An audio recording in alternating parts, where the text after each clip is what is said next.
sair daqui acertando mais questões, muito mais questões de linguagens, e você vai sair daqui lendo menos, tá bom? Exatamente, porque o que a gente faz aqui na Marca Texto é fazer você ler menos e acertar mais. A gente sabe que romantizam muito o Enem, né? Ai, você, o campeão, o vencedor, Deus da asa, vai ter o voo. O que você quer é gabaritar questões. O Enem ele não considera que você está, por exemplo, uma quinta-feira às 19 horas assistindo uma aula de linguagens. Ele não considera isso. Então, hoje eu vou te mostrar que é possível você diminuir o seu tempo de prova, tá? Literalmente não lendo até 70% dos textos das questões do Enem, da prova de linguagens, principalmente. E eu vou te ensinar a macetear mais nessa área, tá certo? Eu vou compartilhar aqui pela primeira vez, eu estou muito emocionada de compartilhar uma tela aqui no Google Meet, espero que dê certo, não deixei nenhum nude aberto, nada comprometedor, espero que, pronto, compartilhar. Vocês estão vendo? Opa. Sim, que boa. Maravilha! Pronto, eu botei isso aí, o código ultra secreto para acertar mais de 35 questões em linguagens. Só para deixar claro aqui, eu sou a professora Letícia Lima, sou professora acho que há mais de 20 anos, sou menos que Xandão, tá? Eu trabalho com preparação estratégica para Enem, para concursos, vestibulares, eu adoro fazer provas, eu adoro, sabe, meu pai me matriculava muito em concurso, eu passei em 12 concursos, e eu nunca gostei de rotinas muito exaustivas, sabe, de estudos. Eu tinha uma certa preguiça. Então, eu tenho um hiperfoco, que é identificar padrões de provas. Eu analiso, antes de qualquer coisa, o cronograma, né, a grade do que tem que ser estudado. E eu sei que nenhum de vocês morre de amores por aulas de barroco, de quinhentismo, de orações subordinadas substantivas objetivas diretas, de variação linguística. Vocês querem entrar na universidade, eu acredito que a maioria aqui está pleiteando uma vaga em medicina, né? E eu não vou ficar tentando convencer vocês de que Machado de Assis é incrível, de que Clarice Lispector é maravilhosa, vou trazer para você o mapa astral de Cecília Meirelles. Não, eu vou te mostrar um caminho, que eu já estou mostrando para uma galera. Eu sou CEO da Marca Texto Educação, é uma plataforma, né, que prepara alunos, estudantes para as provas de redação e de linguagens, e a gente trabalha com uma didática assimétrica, que é, basicamente, gente, a gente para com o esforço burro e a gente adota o trabalho burro, aliás, e a gente adota o trabalho duro, em vez de o trabalho duro. Burro. Caraca, eu me desconstruí totalmente agora. Mas é aquela história, é estudar para passar. A gente estuda a prova, tá certo?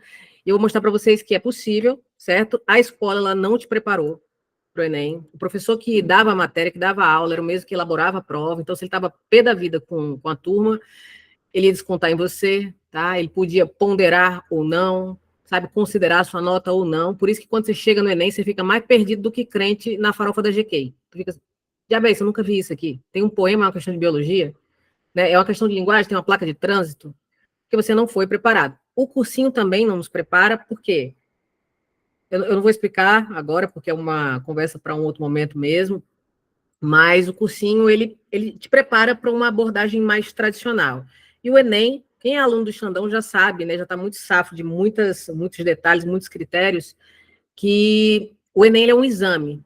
Ele vai avaliar, através dos seus domínios, da sua proficiência, as competências e as habilidades que você adquiriu ao longo da sua formação escolar. Tá? Por isso que você não vai ver uma questão típica do vestibular numa prova do Enem. E como a gente estava conversando aqui com o Xandão, o banco de itens do Enem está bem defasado, ele está com umas questões repetidas, certo? E a gente tem que se aproveitar um pouco disso, tá legal? Só lembrando que no primeiro dia você tem 6 provas. Você tem a prova de humanas, 45 questões, a de linguagens, 45 questões, você tem o planejamento da redação, o rascunho da redação, tem a redação, tem o gabarito, que aqui alguém já perdeu questão preenchendo o gabarito. Queria só que fosse agora um chat solidário. Alguém já perdeu pelo menos 2 questões. Cara, eu tenho aluno que já perdeu questão de toda forma. Teve um que tomou 6 Ritalina no dia da prova, ele suou pelo cotovelo, rasgou o gabarito todo. Teve um que foi marcando, quando veio perder umas 7 questões. E a gente geralmente perde questões, por quê? Porque a gente não administra bem o tempo que a gente resolve muitas vezes ler todos os textos, né? E aqui eu não estou considerando o xixi, eu não estou considerando o lanche, eu não estou considerando aquela hora que a gente trava. Ó, a Bruna perdeu 5 no ano passado. Em nome de Jesus, Bruna, você vai ganhar 5 neste ano, viu? E tem uma hora também que dá uma trava na gente, que a gente fica, parece que a mão, ela atrofia, a mente também. Então a gente tem que estar preparado para isso, porque o gigante que a gente enfrenta, sobretudo no primeiro dia, é o tempo, tá? É o tempo. Boa, o Luiz já, ele faz e já marca. E aí, quando a gente vê, por exemplo, redação, a gente tem 330 minutos, não é verdade? Se a gente for calcular, eu sou meio ruim em geografia, Xandão, mas dá em torno de 1,7 questões por 1,7 minuto, perdão, por questão, considerando todas aquelas situações, né? A redação, se você faz ali em 2 horas, o lanche, xixi, descanso, 30 minutos, gabarito, revisão final, mais 30 minutos, humanas, 1h15, linguagens, 1h15. E eu sei que essa 1h15 para linguagens, para humanas, esse tempo não é suficiente para você responder conscientemente todas as questões, tá? Então, vamos parar de romantizar Enem, nem a nossa cadelinha a partir de hoje. E linguagem, você vai ver que linguagens ela é muito, muito diferente do que pintam aí, tá? Uma coisa que a gente vai ter que fazer é macetear essa prova. Macetear. Você tem 5h30. E você está nervoso, você está nervosa, você está pensando que todo mundo é mais inteligente que você, que vai cair um tema de redação e você não sabe nada, tá? Tem um fiscal estranho ali te olhando, tem um monte de gente comendo tomando aquele refrigerante poca-bucha, aquela pipoca fedorenta, e você só quer passar, você só quer ser eliminado do cursinho. Seu primo que passou, tem uma faixa na sua casa, né? Bem brega, aprovada, rapar a sobrancelha, a cabeça, é isso que você quer. E macetear basicamente é fazer algo engenhosa e espertamente para atingir o que se quer.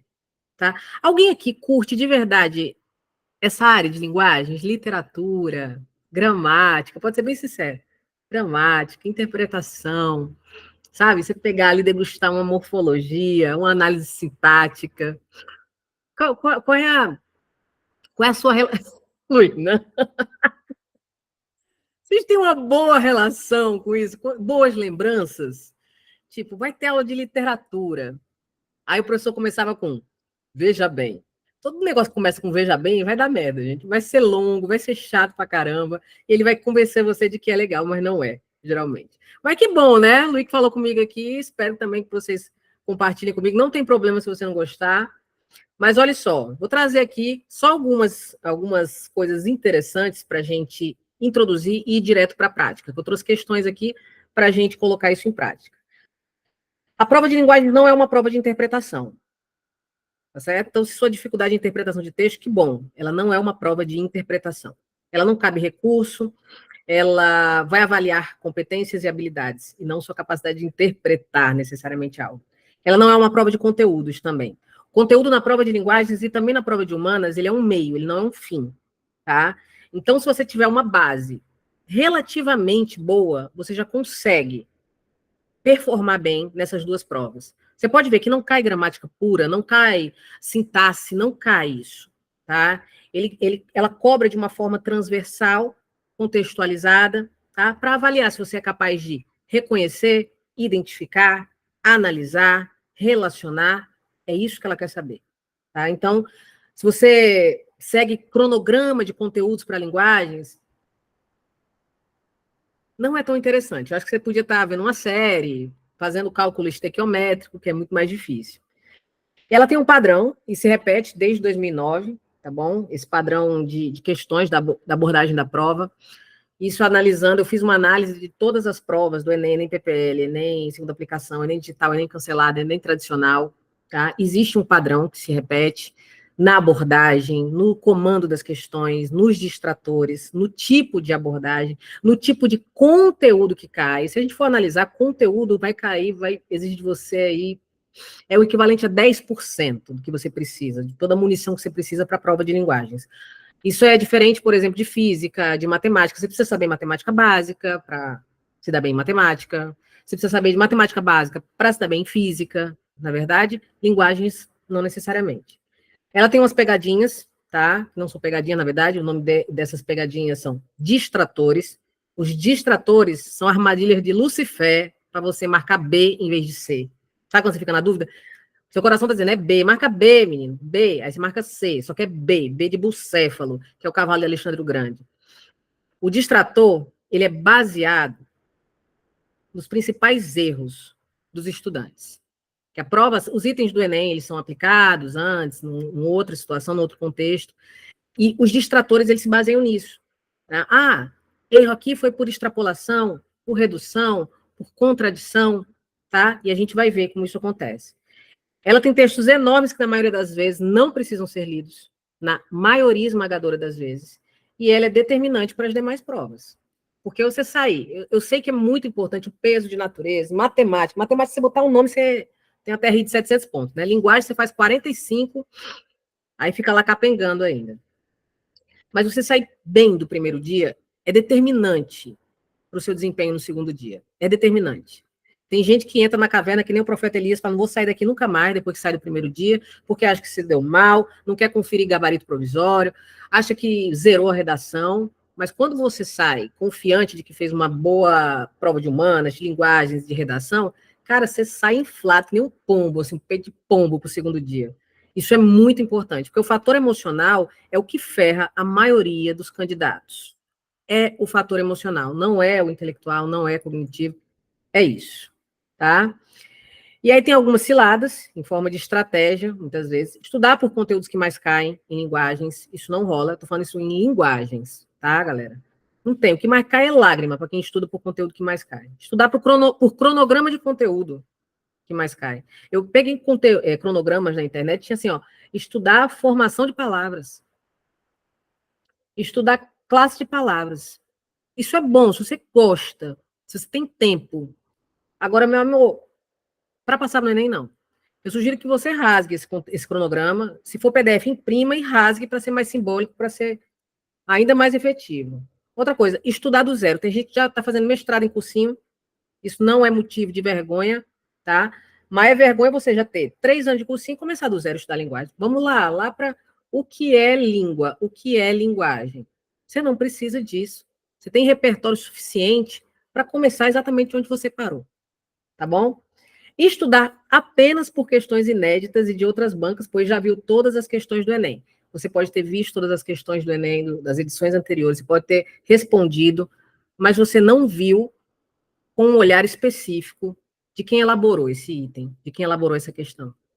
E quando você começa a ver esses padrões se repetindo, você começa a desenvolver cada vez mais um olho assim de Tandera, que faz com que você identifique distratores, que você identifique textos que não precisam ser lidos, tá bom? Eu economizei no Enem de 2022, 1 hora e 21 minutos de tempo de prova. Então, isso é determinante. Eu economizei esse tempo e é um tempo que a pessoa não tem no dia da prova. E outra coisa, não estudar linguagens. Tá? Isso é cilada, viu? Quem manda na prova de linguagens é a patroa, chamada matriz de referência. Na verdade, todas as questões do Enem, elas são elaboradas a partir de uma matriz de referência. É um documento que está disponibilizado no site do INEP, você pode acessá-lo. Existem 120 habilidades e 30 competências que vão nortear a elaboração de todas as questões das provas de todas as áreas do Enem, certo? Quando a gente fala, por exemplo, da matriz de referência de linguagens, linguagens e códigos, a gente tem 9 competências e 30 habilidades. A competência, ela é a mãe da habilidade. Cada competência vai ter, em média, 3 ou 4 filhas, 3 ou 4 habilidades. E o que seria a habilidade? Basicamente, grosso modo, seria um tipo de questão. Eu quero que vocês me digam, por exemplo, se todo ano vocês já viram uma questão que pede para você encontrar uma opinião em comum entre 2 textos. Ou uma questão que lá no comando ali dela você vai encontrar, esse texto foi escrito na década de 70.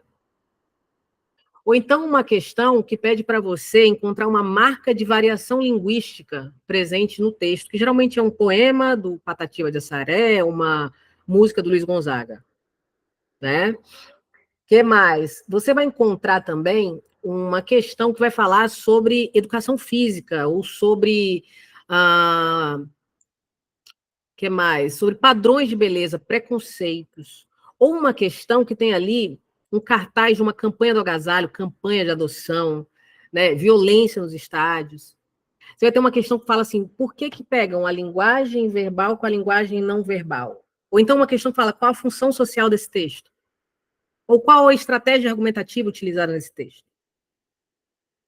Mudança de função da arte, boa, muito. Tem aquele lá do Picasso, né? Que tem um selinho de bicicleta com guidão e vira um touro. Mudança de função.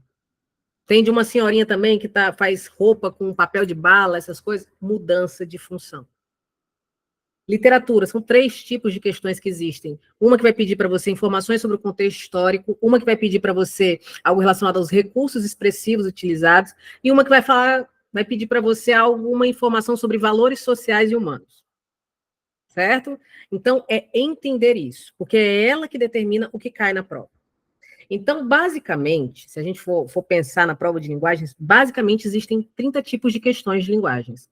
Por quê? Porque existem 30 habilidades na matriz de referência de linguagens e códigos. Tá certo? Qualquer dúvida que vocês tiverem, a gente pode mandar aqui no chat, tá? Se eu não souber, eu invento alguma coisa, depois eu me retrato com o Xandão. Ó, mais uma vez, linguagens, 45 questões, 25% de nível básico, ou fácil, teoricamente, né? Isso aí pode variar. 50% de nível intermediário, ou também médio, 25% de nível avançado, considerado difícil. Cada questão vai apresentar 5 alternativas, um gabarito e 4 distratores, certo? E você fica na dúvida entre esses aqui, porque você não conhece eles ainda. Cada questão, o TRI, né, teoria de resposta ao item, é diferente de TCT, né, Xandão, que é a teoria clássica dos testes. Na TCT, naquela época, né, que Mar Morto estava doente ainda, né, Xandão? Quanto mais a gente acertava, mais bonito a gente era e mais chance a gente tinha de passar. Salvo com pé. E menos de 1% dos inscritos atinge 700 pontos em linguagens. Enquanto em matemática, botou o nome, você foi lá no dia, você já tem 700 pontos. Linguagens, menos de 1% atinge isso aqui, tá? Tem um tempo já que ninguém gabarita, né, também linguagens. Bicho, eu errei a questão de inglês e marquei um gabarito errado em outro, tá bom? Quem se sentir à vontade com isso, me diga aí como é que está a média de acertos, ou no último Enem, nos últimos simulados, na prova de linguagens. Como é que está aí? Falem comigo, viu? 35, 42. Tá ótimo. Luiz Gabrielo. Vou ficar só com o Luiz, então. 40, 40. Eita, Bruna. Tá pila. 40, 44. Isso com tempo cronometrado também, né, gente? Estão muito bem. Quem não tiver ainda nessa faixa de acertos, nessa média, não se preocupa não, viu? Dá tempo demais. Dá tempo. Só está na maneira certa. Lembrando que as questões fáceis, elas são baseadas nas habilidades que a gente desenvolve no ensino fundamental 1, tá? Que são as questões fáceis, que vão potencializar a sua TRI no final. Geralmente, os verbos que são as habilidades que devem ser mobilizadas em você ao responder uma questão fácil são identificar, observar, memorizar, reconhecer. No Enem, principalmente isso aqui, ó. Identificar e reconhecer. Porque quando a gente chega no ensino fundamental 1, identifica onde é que está o palhacinho, onde é que está o coelhinho, reconheça alguma coisa ali.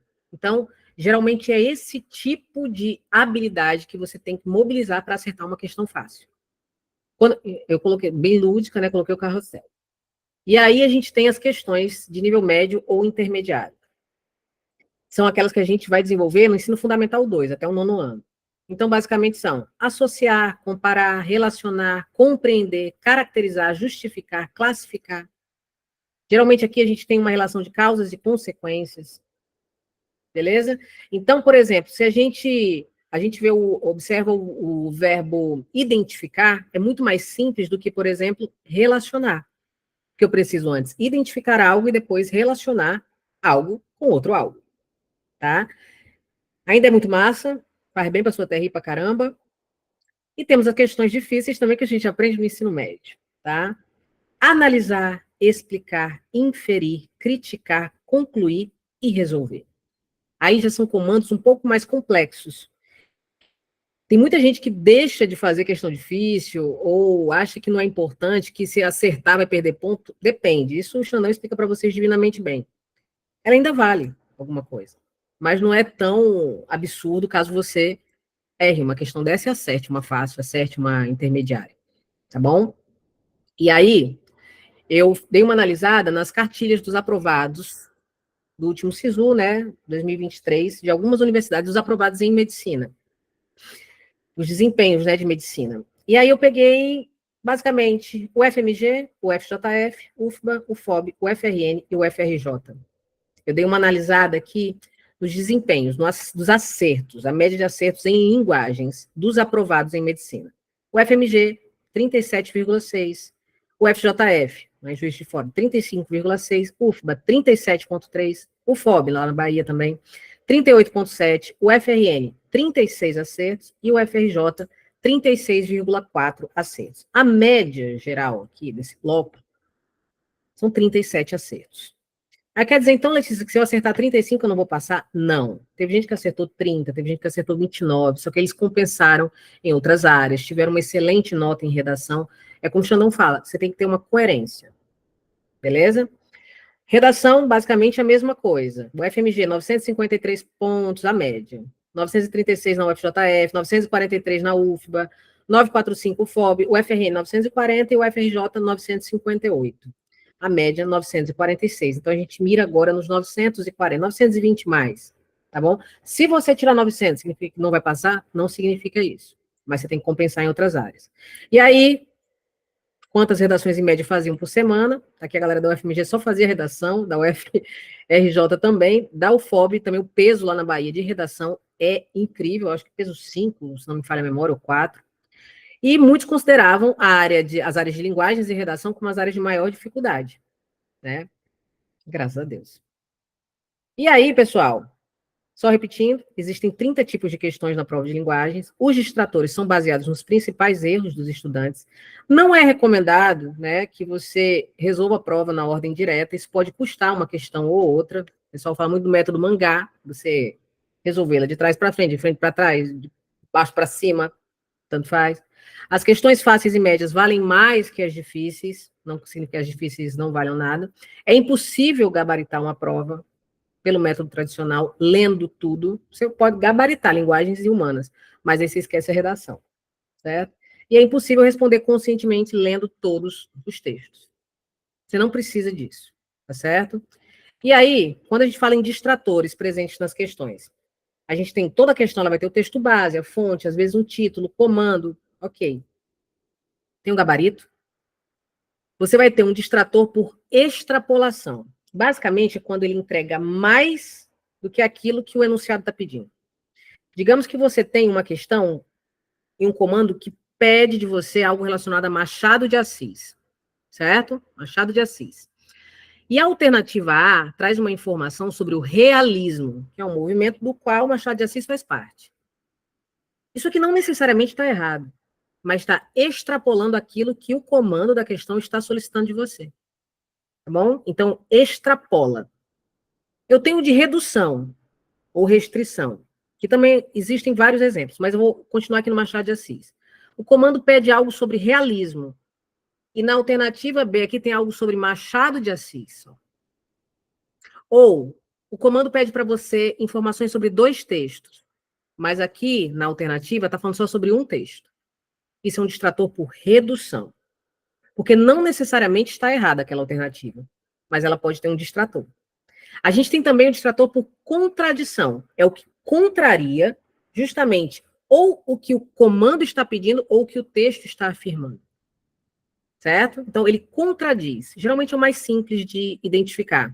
Se no texto tem assim, nenhum brasileiro se interessa por política aí. Todos os brasileiros se interessam por política. Está contradizendo. E o outro é a generalização. Generalização, basicamente, é isso. É generalizar. Quando é que acontece isso? Quando você tem palavras que são muito generalizadoras. Todos, apenas, somente, totalmente, fielmente. Geralmente são advérbios, né? Que generalizam uma informação. Então, se a partir de hoje você começar a analisar se a alternativa está extrapolando o que o comando pede, reduzindo o que o comando pede, contradizendo ou generalizando, você vai ter muito mais consciência, você vai ter uma estratégia de prova muito mais eficaz. Tá certo? Até aqui, gente, tá fazendo sentido? Tá claro? Eu tô entendendo tudo que eu tô falando. Tá? Pronto. Elvis também. Show. Qualquer coisa podem falar, viu, gente? E aí, isso aqui é o ouro, viu? Ah, é a professora que traz slide que lê. Isso aqui eu tenho que ler porque isso aqui é o ouro. Isso aqui são os 9 macrotipos de questões de linguagens. Eu vou mandar esse material para vocês, viu? E eu me baseei aqui no Enem 2023. A gente tem as competências, certo? Não são as competências da redação, são as competências da matriz de linguagens. A gente tem a competência 1, que vai tratar basicamente dos gêneros textuais. São aquelas questões que vão exigir de você conhecimento sobre gêneros textuais. Vai cair pelo menos 4 questões. E esse aqui foi o índice de acertos das questões dessa competência no Enem 2023, 41,5%. Tá bom? Então, por exemplo, questão da competência 1, habilidade 1, pede características de um gênero textual. Coloca lá, o gênero textual diário. Diário, quem é da minha época, não sei se vocês usam mais, mas o diário é um gênero textual de cunho pessoal que não demanda, por exemplo, uma linguagem formal, tá? É uma narrativa autorreflexiva, você fica, eu amo o Cleiton tá com a Priscilane e tal, não sei o que mais lá, eu não quero mais namorar, não vou amar nunca mais. Basicamente, é isso que caracteriza o gênero diário. E aí a questão vai perguntar para você, quais das alternativas apresentam uma característica do gênero diário? Aí tem linguagem formal. Não. Aí tem, por exemplo, rimas. Também não. Métrica perfeita. Também não. Narrativa em primeira pessoa. Sim. Eu estou escrevendo. Certo? Então, são as questões que são das habilidades 1, 2, 3 e 4. Competência 2 é língua estrangeira, inglês ou espanhol. Tá? Aqui eu não vou falar, eu não tomei vodka hoje, então vou me reduzir à língua portuguesa. Competência 3, linguagem corporal, educação física. Aquela questão que tem a Marta e o Neymar. É aquela questão que fala sobre anorexia, bulimia. É uma questão que fala sobre preconceitos na retratação do padrão de beleza. Aquela que fala sobre a inclusão nos esportes. É esse tipo de questão. Ela tem um nível de acertos muito alto, tá? Apontou muito bem e não exige de você praticamente nenhum conhecimento técnico. Até você, que ficava enganando o professor de educação física para não ficar correndo na quadra, você consegue responder questões de linguagem corporal, tá? O meu professor de educação física acreditava que eu estava menstruado o ano inteiro. Eu não gostava, não suportava. Aqui o negócio começa a ficar um pouco cabeludo, que é a competência 4, questões de artes. E também, competência 5, as questões de literatura. Vai cair pelo menos 3 questões de artes, 3 questões de literatura, que é o número de habilidades que essas competências têm. E o nível de acerto, você já vê que basta. Basta pra caramba. Então, não se preocupe tanto quando você se deparar com um poema ou com o Guernica, de Pablo Picasso. A competência 6 já é gostosinha, já é interessante. Porque é aquele tipo de questão que vai pedir de você função da linguagem.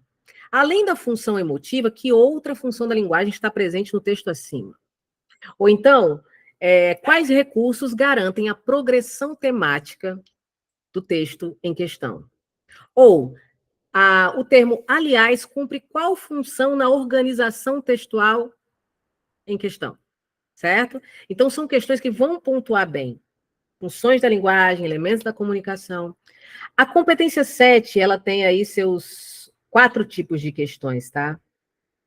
Então, é aquela questão que vai pedir de você a marca de opinião do autor em determinado texto.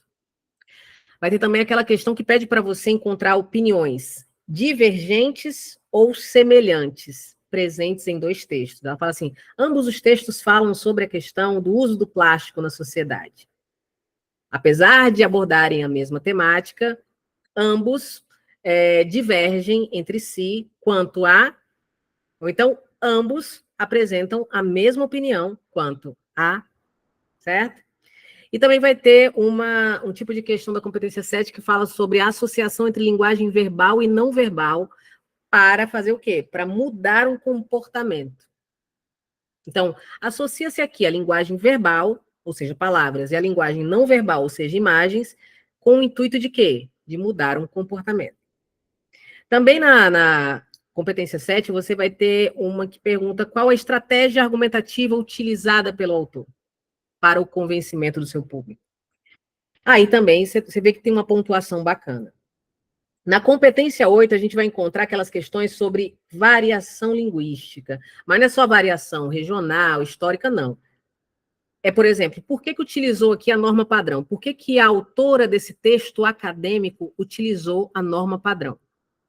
A resposta, basicamente, se for um texto jornalístico ou acadêmico, é porque ela precisa adequar a situação. Ela precisa se adequar ao público leitor em questão. Tá bom? E a competência 9 são as questões de tecnologias. Vai falar sobre os impactos da tecnologia, a função da tecnologia, das TICs, né? Tecnologias da Informação e Comunicação.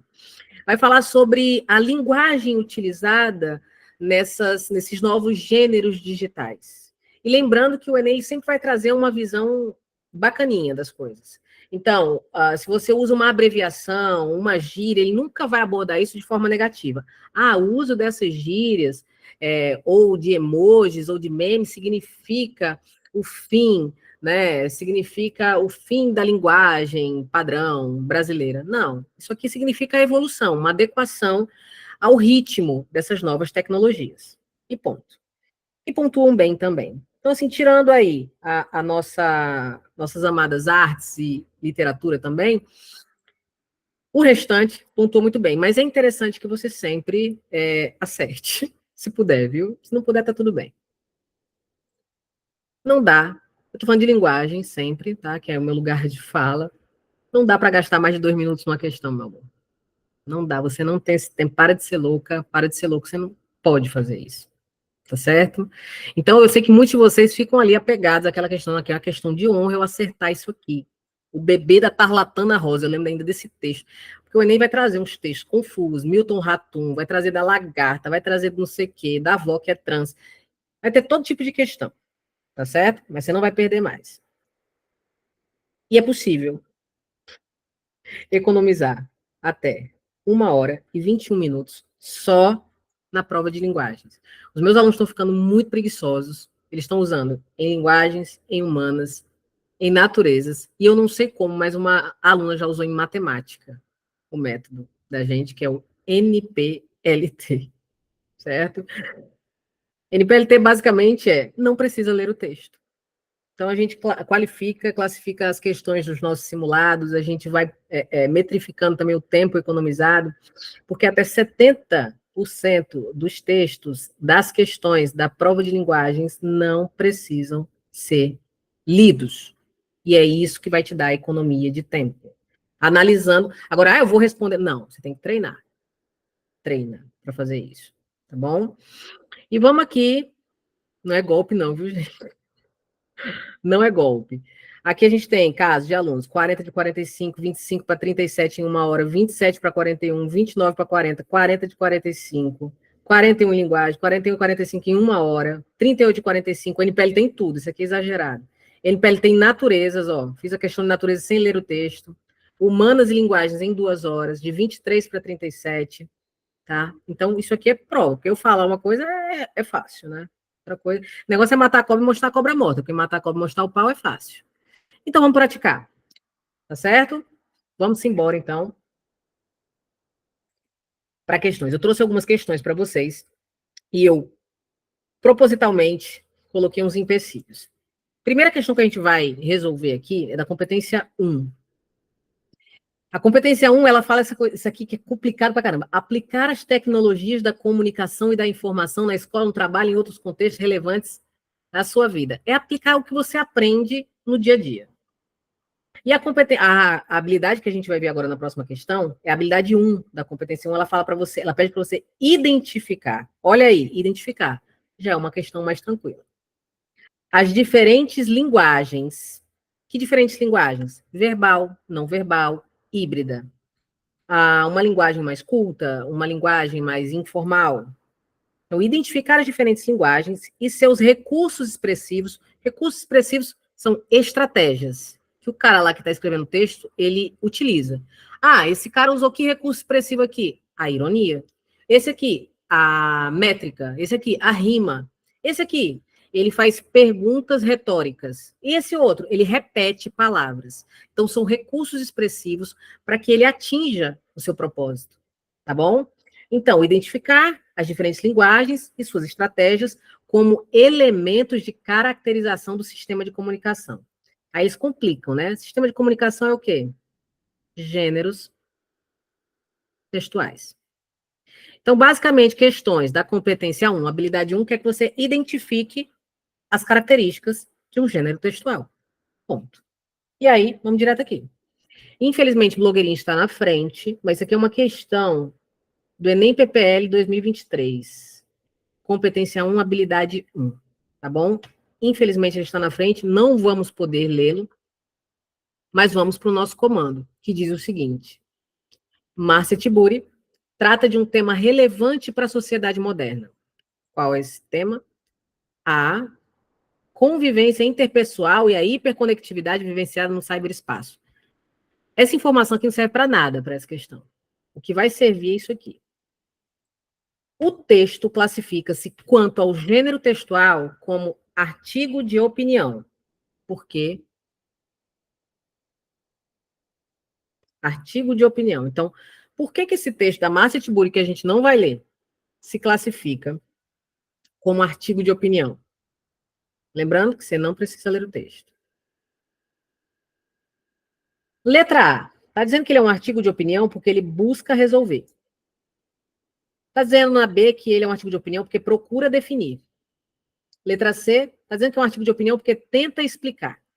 Letra D. É um artigo de opinião porque objetiva expressar o quê? O ponto de vista. E letra E. Porque procura discutir os desejos. O que tem mais a ver com artigo de opinião? Diz aí. Letra D. Exatamente. Por quê? Porque ele marca, ele objetiva expressar um ponto de vista, que é a mesma coisa que um artigo de opinião, de que o mal-estar provocado na sociedade decorre da hiperconectividade. Pronto. Inclusive, essa questão aqui, ela não é muito fácil, porque ela tem essa conjunção explicativa aqui, por quê? Tá?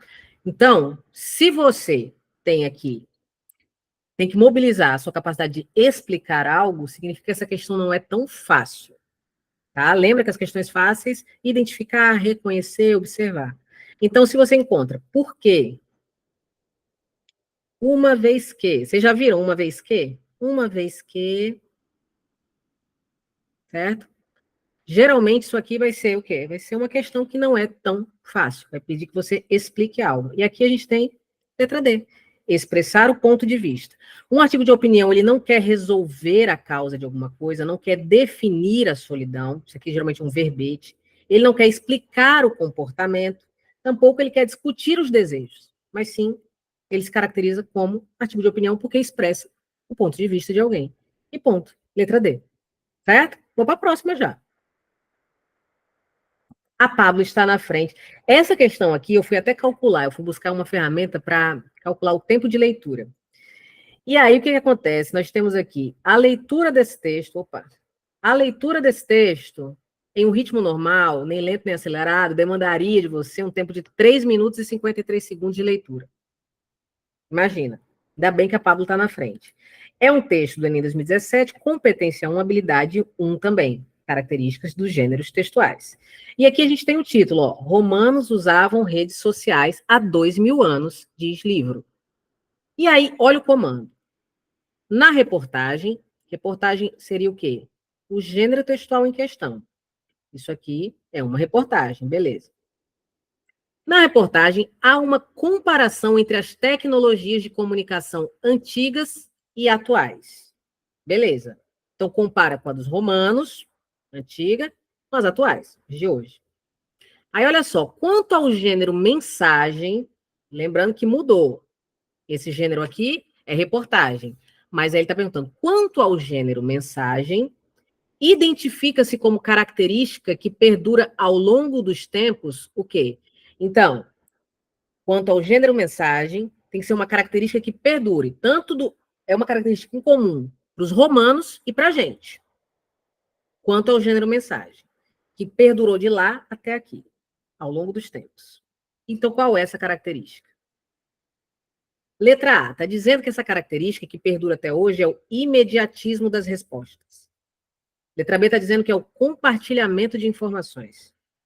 C está dizendo que é a interferência direta de outros no texto original.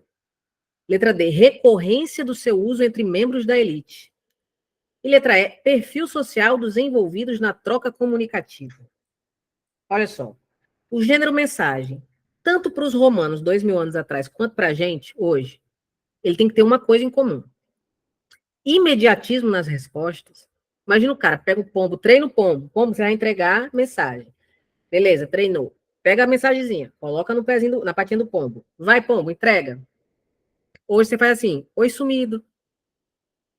Então, imediatismo nas respostas é uma característica apenas de hoje.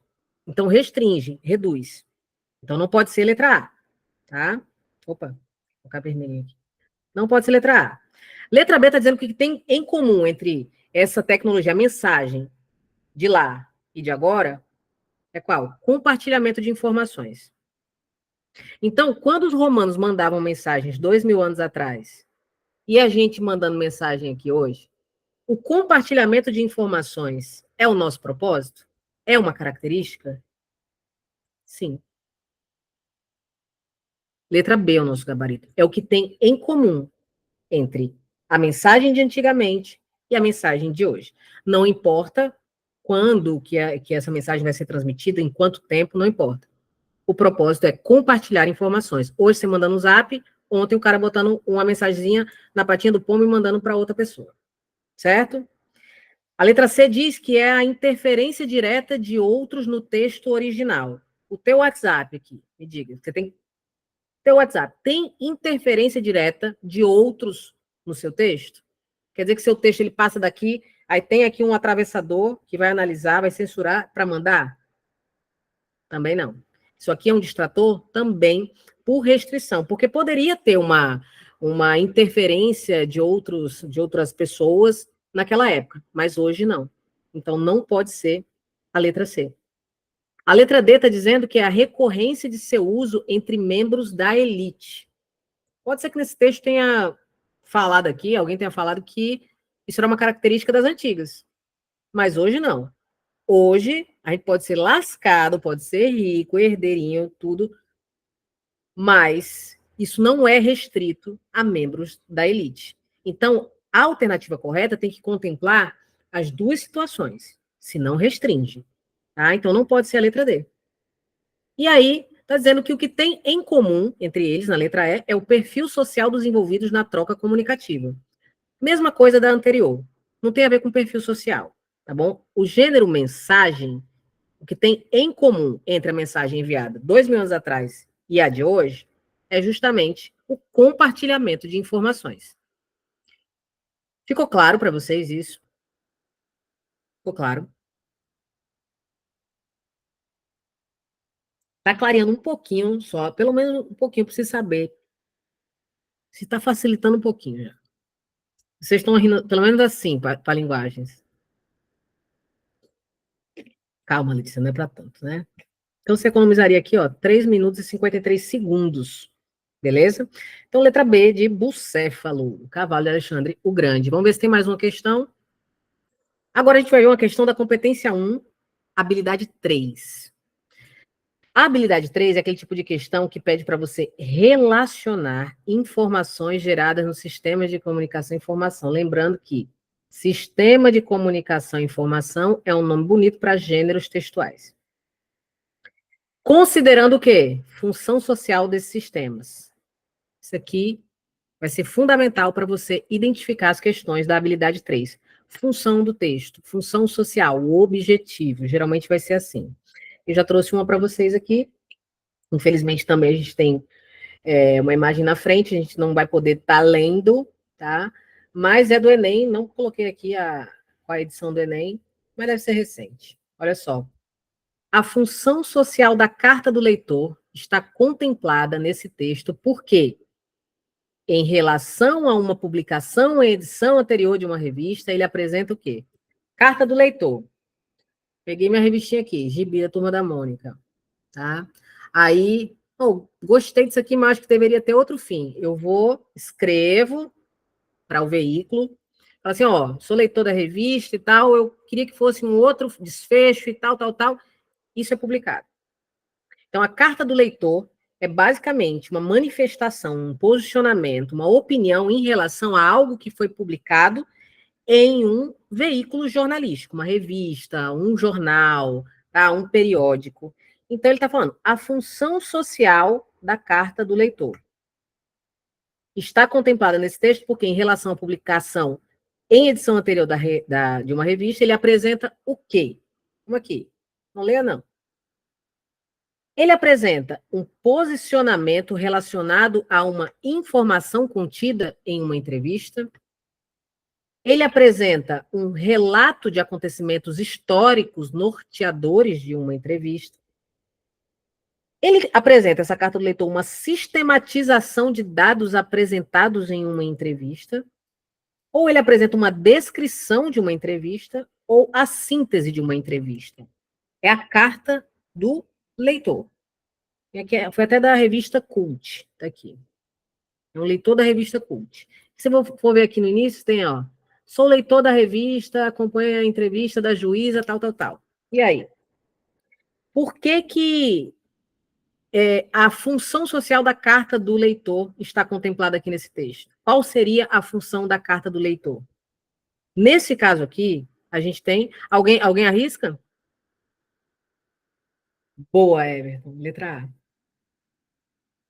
Boa, Luiz. Inclusive, a técnica de eliminar alternativas que dizem o mesmo nessa. Exatamente. Letra A. É frustrante quando é na A, né? Posicionamento relacionado a uma informação. E aqui está, né? Está contemplado nesse texto. Em relação à publicação anterior, ele apresenta um posicionamento. Tá certo? Não pode ser um relato de acontecimentos, porque essa não é a função, nem o propósito da carta do leitor. Sistematização de dados apresentados em uma entrevista, tipo assim, olha, eu resolvi organizar os dados que vocês colocaram aí na entrevista e está aqui, publiquem. Não. Descrição de uma entrevista, também não precisa, uma entrevista não precisa ser descrita. E síntese, o resumo de uma entrevista, também não. Tá certo? Então, um posicionamento relacionado a uma informação em uma entrevista. Tranquilo. Meninos, vocês estão bem, viu? Vamos aqui. Agora eu trouxe para vocês uma questão de arte. Olha só, competência 4. A descrição é compreender a arte como saber cultural e estético, gerador de significação, integrador da organização do mundo da própria identidade. É tipo assim, é você entender como a arte ela faz diferença na sociedade. Basicamente, as questões da competência 4 e da competência 5 também, mas na 4. A habilidade 12, ela vai pedir que você reconheça as funções da arte. Ah, é uma função estética, puramente estética. É uma função engajada. E essa habilidade também vai pedir de você que você reconheça como a arte presente naquela questão representa o contexto em que ela foi produzida. Então, se você vê mulheres voluptuosas, tá? Isso representa um padrão, né, representado naquela época. Ou se você vê muitas telas com temas religiosos. Isso representa muito, se, por exemplo, foi durante a Contra-Reforma, a gente tem aí o predomínio do barroco, como uma arte que basicamente era pedagógica. Então, basicamente é isso. Em literatura acontece a mesma coisa. Na habilidade 15, é aquele tipo de questão que pede de você... Se você tem uma questão que fala assim, ó, o texto em questão foi escrito na década de 70. Se nesse comando tiver entre 64 e 84, basicamente é sobre ditadura. Basicamente, por que ele utilizou metáforas e alegorias? Porque havia censura na época, por causa do regime do contexto em questão, certo? Então, basicamente é isso. Quando ele traz uma década, um contexto histórico específico, geralmente é da habilidade 15, tá? Essa habilidade aqui, 13, ela pede para você analisar as diversas produções artísticas como meios de explicar diferentes culturas, padrões de beleza e preconceitos. Perdão, eu confundi 12 com 13. Mas basicamente é o quê? Como que uma obra de arte, ela pode explicar uma cultura, um padrão de beleza, um preconceito. Certo? Então, essa arte aqui, ela representa... Como é que ela representa? Infelizmente, Felca está na frente, mas é da habilidade 13, tá bom? E a gente tem, ó, as mudanças das representações sobre o corpo ao longo da história são provenientes de quê? Então, as mudanças das representações sobre o corpo. Então, houve um momento em que um corpo mais voluptuoso, mais gordo, era melhor visto, uma pele mais clara era melhor visto que uma pele bronzeada. Na Idade Média, por exemplo, o padrão de beleza era Virgem Maria. Virgem Maria a gente contempla como a mãe de Jesus, né? E grávida. Então, muitas mulheres projetavam sua barriga com tecidos, né? Para se assemelharem à Virgem Maria, porque esse era o padrão de beleza. Um padrão sem vaidade, né? Bem ascético. Então, basicamente se pergunta, as mudanças nas representações do corpo ao longo da história são provenientes de quê? O que determina a representação do corpo ao longo da história?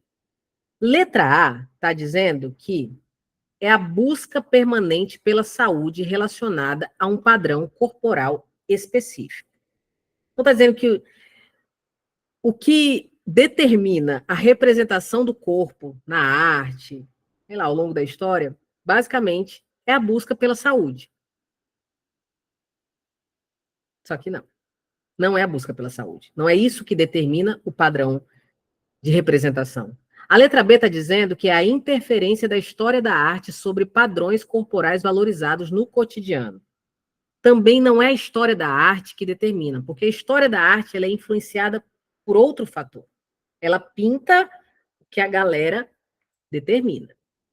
Letra C está dizendo que as mudanças são determinadas por pesquisa por novos procedimentos estéticos voltados aos cuidados e aparência corporal. Também não. Não são pesquisas que vão determinar a representação dos corpos. Letra D está dizendo que o que determina isso é a diferença aparente entre a capacidade motora de um corpo jovem e aquele marcado pelo tempo. Também não. Mas olha a letra E, como tem cara de gabarito. O que determina a representação dos corpos é a influência da sociedade na construção dos sentidos e significados sociais relacionados ao corpo.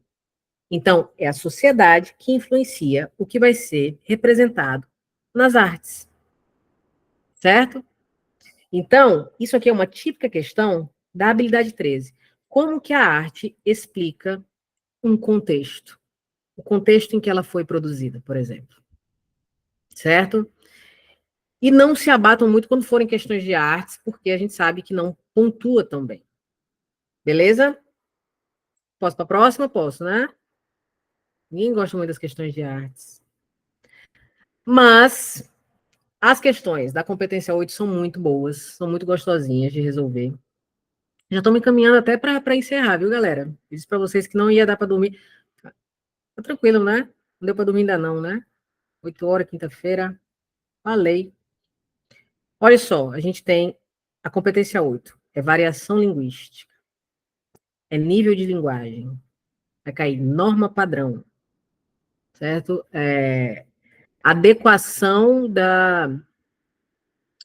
de determinada norma, de determinado nível de linguagem a determinadas situações.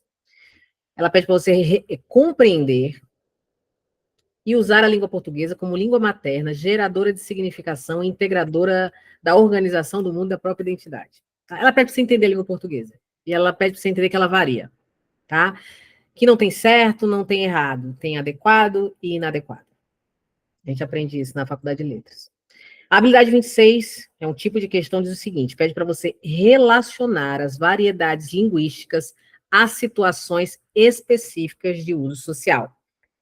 A gente já vivenciou muito isso quando, por exemplo, não sei se com vocês, mas minha mãe, se ela falasse Letícia, e eu dissesse que é, a resposta automática do ManyChat dela era que é não, senhora, eu não sou tuas parceiras. Naquele momento eu não adequei o nível de linguagem para o nível de periculosidade, o contexto que tinha em questão. Vocês já devem ter visto também discussões no STF. Vossa Excelência, me tire desse seu mau humor, dessa sua bile, né? Se parece que as pessoas estão trocando carícias, afetos, mas estão brigando, porque exige-se aquele nível, aquela adequação, aquela variação linguística específica, tá certo? Quando você vê, por exemplo, os jargões policiais, eu acho muito legais também.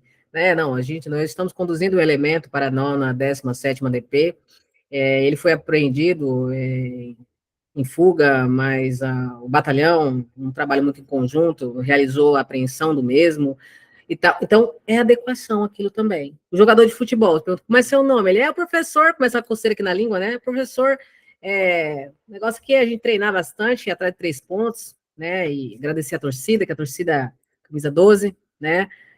É isso, são os jargões. Então, como que se adequa a linguagem a cada situação? E aí a gente tem, infelizmente, Manuel está na frente, mas nós temos aqui a inédita, viu? Essa daqui, carta aos eleitores e eleitoras. Cuidado que essa aqui é perigosa, tá bom? O trecho é parte de uma carta de Fernando Henrique Cardoso, ex-presidente da República Brasileira, aos eleitores e eleitoras. As opções linguísticas do ex-presidente mostram que seu texto foi elaborado em linguagem o quê? Lembrando, é uma carta direcionada, até tirar aqui para vocês não responderem logo. É uma carta direcionada aos eleitores e às eleitoras. Então pode ser Dona Maria, Doutora Maria. Pode ser Doutor José e Seu José. Então tem que ter muito cuidado. Por que que um presidente, qual é o tipo de linguagem que um presidente ele utiliza ao se direcionar aos seus eleitores? Vamos lá. Letra A, foi uma linguagem regional, apropriada à troca de informações da situação registrada. Letra B, uma linguagem informal, visto que é um cidadão comum da sociedade. Letra C, uma linguagem culta, propícia à interlocução e à situação de comunicabilidade.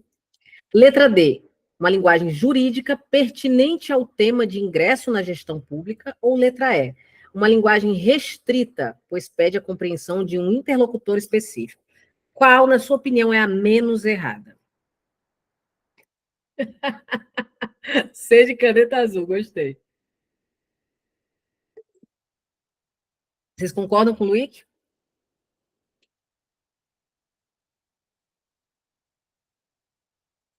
Luiz, vamos lá. Qual você eliminaria de cara? De cara mesmo. Quais, aliás, você eliminaria? Um presidente se dirigindo oficialmente aos seus eleitores. Letra A, regional, perfeito. Imagina o cara assim, ei, boys! Vamos lá. A é também restrita. Isso aqui, ó. Se tiver isso aqui, ó, restrito, já elimina. É a armadilha de Lucifer. Cadê? Bruna disse B. Informal, boa, Bruna. Também não pode ser informal. O cara não pode chegar, salve, galera. Não pode. Aí vem a jurídica e a culta. Só que a jurídica, ela também restringe a um grupo específico.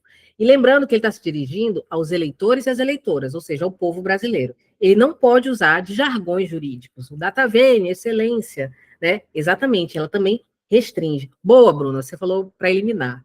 Boa mesmo. Ó, jurídica, pode eliminar. Nesse caso, ela poderia aparecer aqui como culta, formal, como norma padrão também, certo? Culta propícia à interlocução e à situação de comunicabilidade. Então, por que que geralmente se utiliza a norma culta num texto jornalístico? Porque isso é propício à interlocução e à situação de comunicabilidade.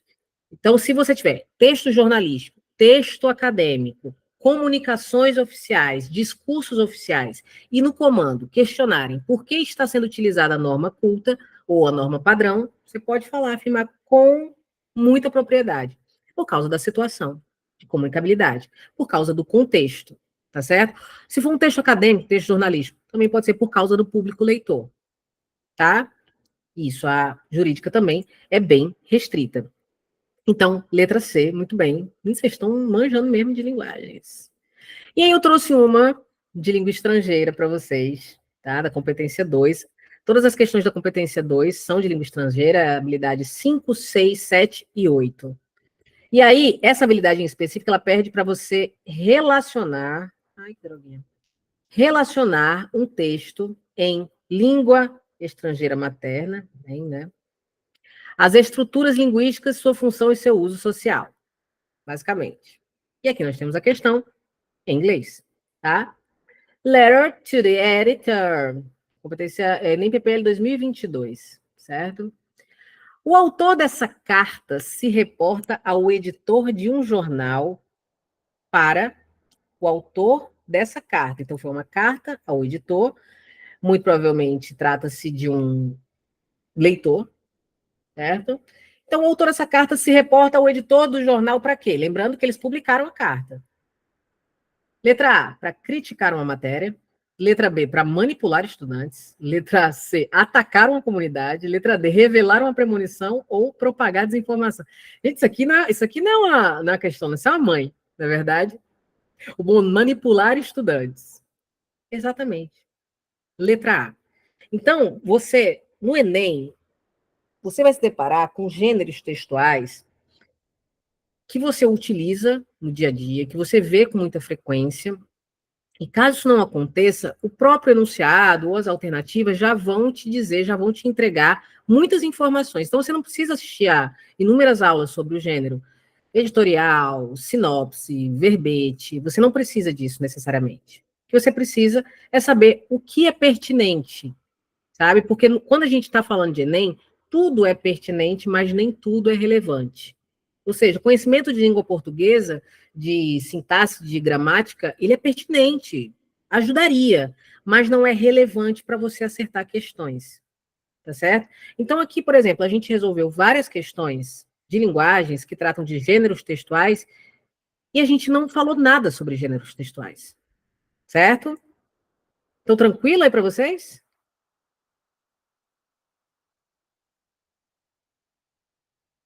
Que coisa boa. Porque em linguagens, a gente encerra, e o que você tem que fazer daqui para lá é estudar melhor, não estudar mais. Estudando melhor, você vai ver que dá muito bom.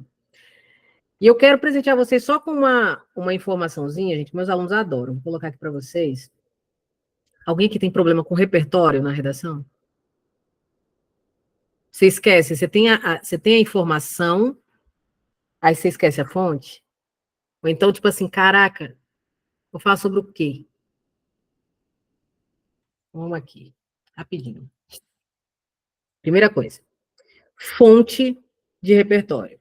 Para com esse lance de G1 e IBGE.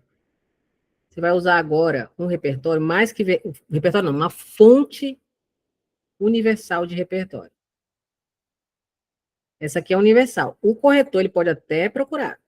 Lembrando que o corretor de redação ele vai corrigir 200 redações por dia, vai ganhar R$ 3 por cada uma dessas correções.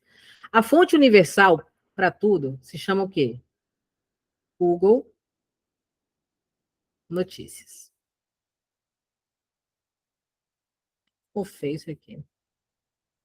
Google Notícias. Te desafio a encontrar uma informação que não esteja no Google, tá? Então, se você esqueceu a fonte, de acordo com matéria publicada no portal Google Notícias, aí ponto. Certo? Então, esqueça a G1, esqueça... Se bem que eu já vi uma redação nota 1000, gente, do ano passado, foi retrasado, que a mina, ela inventou 3 repertórios. Ela inventou uma reportagem da Record, uma reportagem da Globo e uma série de TV. Fui procurar, pesquisar isso aí, não encontrei, mas me tirou 1000. Isso pode acontecer, como pode também não acontecer, tá? Assim, então tem que ter cuidado. Então, Google Notícias é a sua fonte universal. E outra, se você precisa de um repertório que seja bem flexível para você utilizar, eu tenho um aqui para você. É o Tá Sem Sal PPT. Tá bom? Eu fico agoniada quando não coloco o acento aqui. Isso aqui é um monossílabo tônico terminado em A. Tá sem sal PPT. Isso aqui é um mnemônico para você memorizar o artigo 6º da Constituição, da CF 88, tá? O artigo 6º da Constituição Federal. E esse artigo 6º, ele trata dos direitos sociais. Direitos sociais são aqueles que garantem um mínimo de dignidade. Só que eles são um total de 11 direitos. Aí é sacanagem querer decorar isso aqui tudinho, tá bom? Lembrando também que na redação do Enem você não precisa colocar o número do artigo. É que nem quando a gente faz o catecismo, que a gente tem que memorizar os mandamentos, né? Honrar pai e mãe é qual? Aliás, honrar pai e mãe é um mandamento? É, tá onde? Tá na Bíblia. Mas qual é o número dele? Não sei não, mas tá na Bíblia. É a mesma coisa. Todos são iguais perante a lei, em direitos e deveres, sem distinção de qualquer natureza. Tá onde? Tá dentro da Constituição. É o artigo 5º, mas você pode dizer que tá dentro da Constituição Federal. Tá acessar o PPT. Cada letrinha dessa aqui é um direito. Olha só. T, trabalho, alimentação.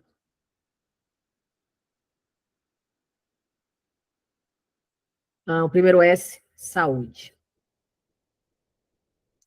O E, educação. O M, moradia. Segundo S, segurança. Depois a gente tem o segundo A, assistência aos desamparados.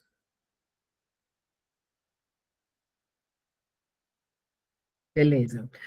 Depois a gente tem lazer. Cuidado para não colocar com S que fica laser. Todo mundo tem direito a laser, não, é a lazer. Depois a gente tem o primeiro P, que é previdência social.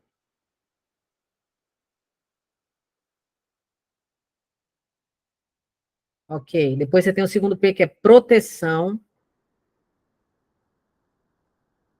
à maternidade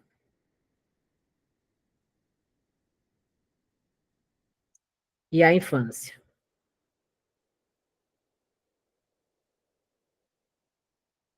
E você tem o último T, que é transporte. Se você escrever isso aqui ou ler isso aqui 5 vezes, você decora já. E aí, como é que você usa na redação? De acordo com a Constituição Federal, em seu artigo 6º, todos os brasileiros têm direito de acesso a trabalho de qualidade. Ponto. No entanto, no Brasil atual, assiste-se a um flagrante desrespeito ao que prevê a Magna Carta, o qual é revelado nos altos índices de desemprego na sociedade. Ponto. O bom de você utilizar a Constituição Federal lá na introdução, sabe qual é? É que você cria expectativa, porque a Constituição Federal garante tudo, né? Todos têm direito a isso. Aí você coloca um ponto. Em seguida, quando você coloca o entretanto, contudo, todavia, você já está iniciando a sua tese de contraste, certo? Porque a Constituição garante isso. No entanto, isso não acontece. De acordo com a Constituição, isso é direito. Entretanto, no Brasil, isso não acontece. Então, você já traz o seu repertório de contextualização, que tem pertinência direta com o tema. Em seguida, você traz uma tese que contrasta com o que está previsto, ou seja, você já problematizou. Nesse caso, você já problematizou o repertório, você já fez um uso produtivo dele. Em seguida, você pode falar, dentre as principais causas para tal afirmação, ou as principais razões para isso, estão no argumento 1 e no argumento 2. E, geralmente, os argumentos são as causas do problema. E causa do problema, geralmente, é o quê? É a negligência governamental, é a falta de informação, é a falta de uma política educacional voltada ao assunto. E isso de quebra de expectativa, é muito bom também. Cuidado só com algumas estratégias, gente, que forçam pra caramba. Eu tinha uma aluna que falava assim, eu uso Grécia Antiga em tudo e serve. Aí eu não serve, ela serve, eu não serve. A gente ficou meia hora, serve, não serve. Beleza. O tema é a importância do estímulo ao empreendedorismo no Brasil. Ela colocou, os gregos são conhecidos pelo seu potencial empreendedor. Meu amor, não é. Eles não são conhecidos por isso. Tá? Então, utilizando essa tese de contraste facilita. Outra coisa que tem me ajudado é me embasar em áreas de conhecimento. Psicologia, antropologia, neurociência, sempre há algo verdadeiro, um senso comum que se encaixa. Perfeito, Luíque. E vou dizer uma coisa para você. Se você colocar, por exemplo, de acordo com a psicologia, de acordo com a antropologia, mas colocando com letra maiúscula, você já tem um repertório legitimado, certo? De acordo com princípios da medicina, da literatura, da antropologia, então aí já é. Letra maiúscula já garantiu. Outra coisa também, tem gente que tem receio de citar Nietzsche, por exemplo. Eu sou uma pessoa que tem receio de citar Nietzsche, que eu nunca sei como é que escreve Nietzsche. Mas se você errar o nome do autor, certo? A grafia, você não perde ponto. Tá legal? Eu já vi muita gente colocando assim, ó, Rousseau. Mário Sérgio Portela, tá? E a gente não pode tirar ponto deles. Tem muito mito aí, a gente vê muita coisa. Mas esse aqui, o Tá Sem Sal PPT, é fundamental para você memorizar. O Google Notícias como fonte universal e uma alusão histórica também muito massa para você utilizar, que contempla várias, inúmeras problemáticas sociais. É essa daqui, ó. Pandemia. pandemia de Covid-19. Se você usar isso aqui como referência, você consegue falar de educação, de saúde, de segurança, de economia, de tecnologia, certo? Durante a pandemia, por exemplo, a pirataria aumentou em 70%, de acordo com a BBC Brasil.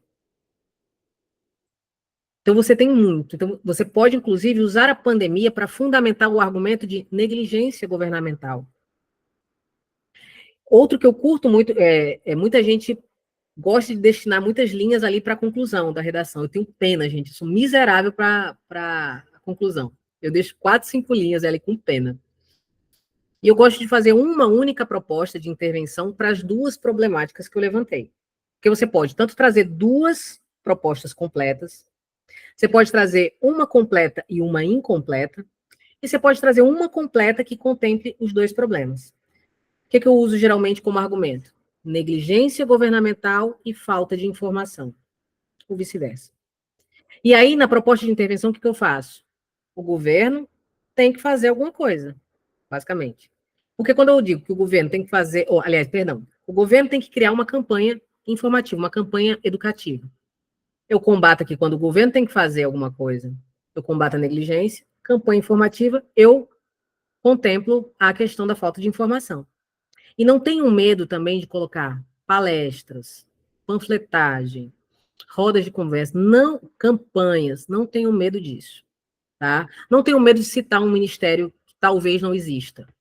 Você não pode perder ponto se você erra a função de um poder, de uma esfera, de uma pasta. Você não perde ponto por isso.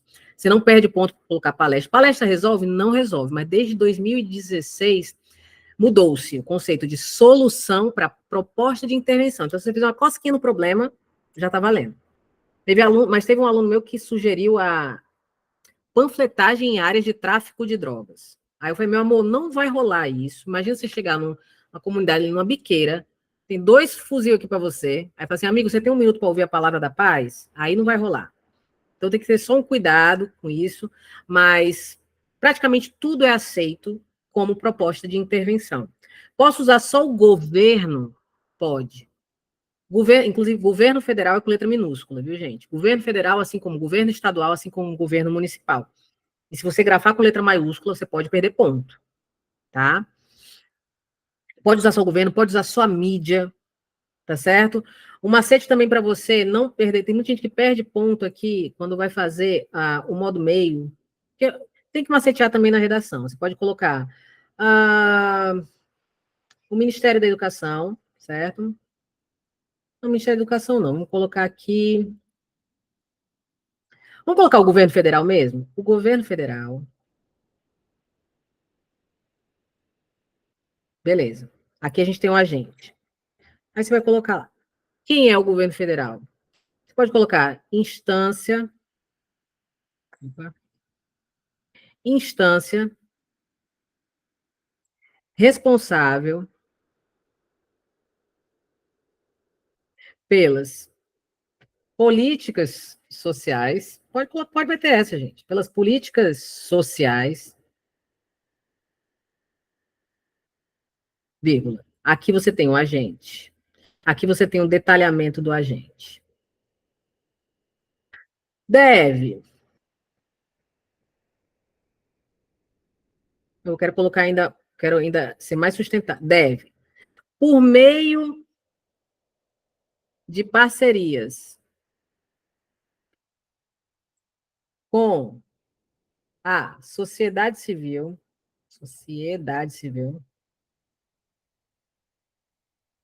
O que eu tenho aqui? Agente. Aí tem deve, aqui eu vou iniciar a ação, mas por meio de parcerias, eu tenho aqui o meu modo meio. Com a sociedade civil, beleza? Criar campanhas educativas. Beleza. Aqui você tem a ação. Isso aqui é só um exemplo, viu, gente? Você tem a ação. Criar campanhas educativas. Aqui você tem 40 pontos. Aqui você tem 40 pontos. Aqui, só por causa desse, por meio de, você tem 40 pontos, porque tem gente que coloca assim, o governo federal em parceria com a sociedade civil. Então, esse em parceria com a sociedade civil seria só uma continuação do agente. Mas quando você coloca mediante, por meio de, você já marca aí o modo meio, já garante 40 pontos. E aqui você tem ação mais 40 pontos, certo? Aí você pode continuar, por exemplo, como está ficando um pouquinho longo, você pode falar, tal iniciativa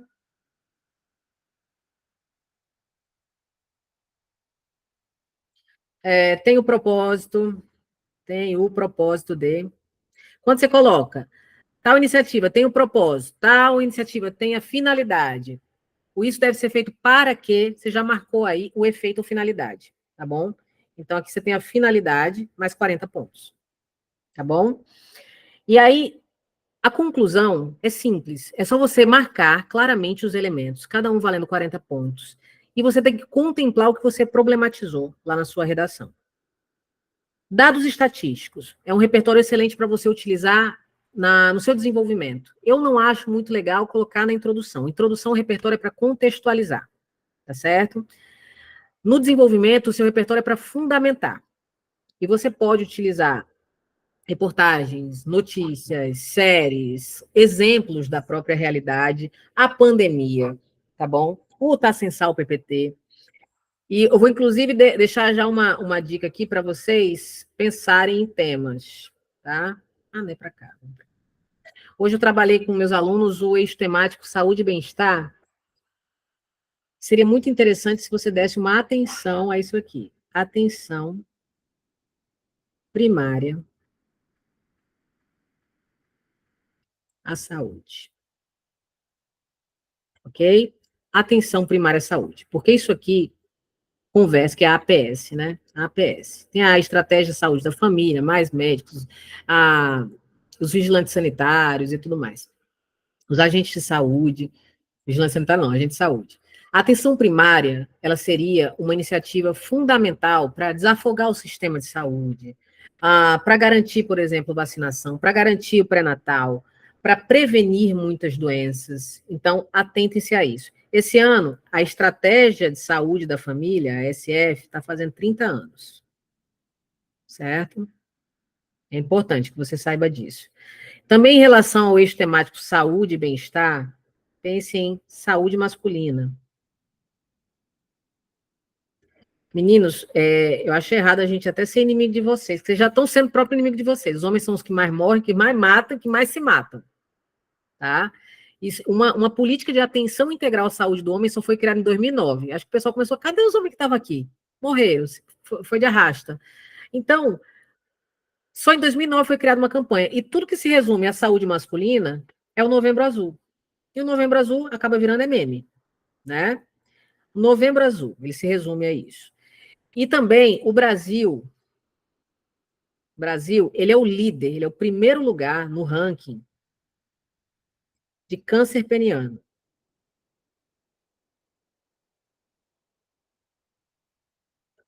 E geralmente tem a ver com cuidados básicos que poderiam ser tratados na atenção primária à saúde. Higiene, basicamente isso. Tá certo? Está havendo também um aumento vertiginoso no índice de ISTs, de sífilis entre homens. Não, e outra coisa, só em 2020, foi 2020, de 2019 a 2020, foram amputados 1.972 no Brasil. Imagine isso. Se você pensar bem, já falaram sobre mulheres, sobre crianças, sobre idosos, sobre indígenas, já falaram sobre tudo, mas não falaram sobre homens ainda. Se for, por exemplo, algo relacionado às ISTs entre jovens, aumentou muito o número de casos de sífilis, de HIV, de gravidez precoce também. Eu vou fazer o seguinte, eu vou mandar um material para vocês também, com alguns repertórios bem interessantes, porque eu sou de fato laudada, gente, há 5 anos, que eu acho que virou moda, né? Ser TDAH. Se soubesse como é foda isso, ninguém queria ser. Mas eu tenho muita dificuldade de memorizar alguns dados, e para mim, eu escolhi os 70, eu gosto muito desse número, 70, 7, né? E aí eu reuni alguns dados, todos eles têm um percentual 70, ou seja, mais de 60, menos de 100, para mim é 70. E eles têm uma única fonte. Então, eu sei, por exemplo, que 70% das internações por doenças evitáveis são homens, Eu sei, por exemplo, que 70% da população carcerária nacional é composta por pessoas que não têm sequer a formação básica educacional, 70% dos estudantes que abandonam as escolas são pretos, pardos e periféricos, tá? Então, é uma forma de você memorizar alguns dados e reforçar e fortificar um pouquinho o seu argumento. Seria interessante, inclusive, algumas sugestões de temas de redação. Claro, ó, princípios do SUS forte para esse tema, exatamente, integralidade, gratuidade, né, universalidade. Ó, eu pensei, oi, quem está levantando a mão, pode falar. Eu pensei muito, Licença. Ai, desculpa aí, boa noite. Eu boa queria noite, falar também que, rapidinho aqui, que interfonaram agora, para atrapalhar. Volto já. tá bom. Olha só, a Bruna falou, questão dos moradores de rua seria interessante. Bruna, eu queria muito falar sobre esse tema, mas sabe o que acontece? Já caiu. Caiu no Enseja, PPL. Não, no Enseja, do ano passado. Insegurança alimentar, também já caiu. Certo? O que mais que já caiu? Caiu agora. Fake news, no Enseja 2024. Desperdício de alimentos também. Pois é, os melhores estão caindo no Enseja ou no Enem PPL. Insegurança alimentar, a questão da ressocialização de pessoas em situação de rua, né? Foi no PPL. Caiu também algo relacionado, gente, foram tantos. Vai ter mais temas, inclusive em outubro, que vai ter o Enseja PPL 2024. Mas aí a gente já pode descartar algo relacionado a, por exemplo, eu acredito, cyberbullying também já caiu, a questão do abandono afetivo do idoso, caiu muito tema relacionado ao idoso. Mulheres também eu descartaria por causa da contemplação do último tema, né? Tráfico de cuecas, lupo verde, tema do Enem normal. Seria massa isso daí. Mas eu penso em temas como, no caso, a saúde, o acesso à saúde integral, ainda nesse âmbito da saúde, a telemedicina, como estratégia de acesso a uma saúde de qualidade. Eu penso também em algo relacionado a. A gente teve a efeméride ano passado dos 10 anos da lei de cotas, tá? Mas lembrando que tema de Enem vai cair de forma transversal. Lei de cotas ou políticas afirmativas como forma de universalizar o acesso ao ensino superior, tá? Algo que é uma pauta muito forte de todos os governos do mundo, recuperação da aprendizagem. Recuperação da aprendizagem. É forte isso aqui, viu? Quais são as estratégias para recuperar o que foi perdido nesse período pandêmico, pós-pandêmico também? Outro que eu penso bastante, meu Deus do céu, que eu fico, poxa, eu fico especulando um monte de tema, a questão da inclusão